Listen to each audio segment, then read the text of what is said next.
novembre ou octobre-novembre 1917, et donc un peu plus de 100 ans, c'était marqué par deux événements. On n'a pas suffisamment souligné la similitude entre ces deux événements. On connaît la Révolution d'octobre, qui d'ailleurs s'est produite en novembre, parce qu'à ce moment-là, en Russie, on avait le calendrier julien, qui est décalé d'un mois. Et on sait que cette Révolution d'octobre a été organisée en partie par les Allemands, qui voulaient libérer le front de l'Est. Ils ont envoyé,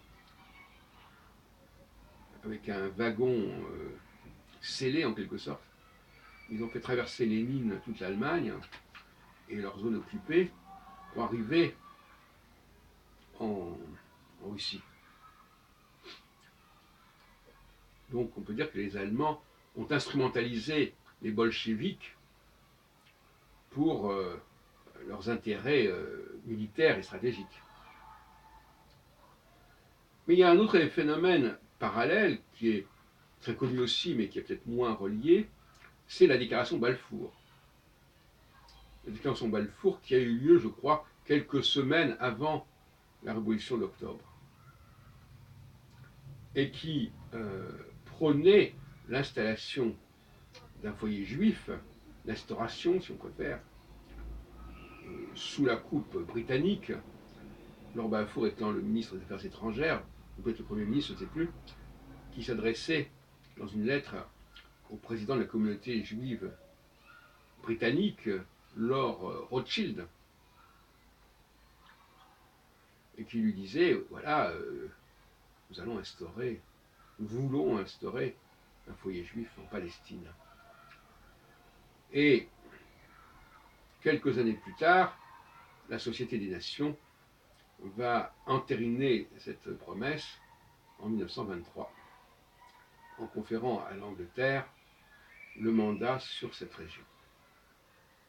Et on sait aussi que dans ce cas-là, l'Angleterre était en guerre avec l'Empire ottoman, tout comme l'Allemagne était en guerre avec l'Empire russe, tsariste, et qui se sont servis des Juifs, la question juive, qui était aussi importante pour les Américains, pour le judaïsme américain, et surtout pour les sionistes évangélistes, qui accordaient la plus grande importance au retour des Juifs dans cette région.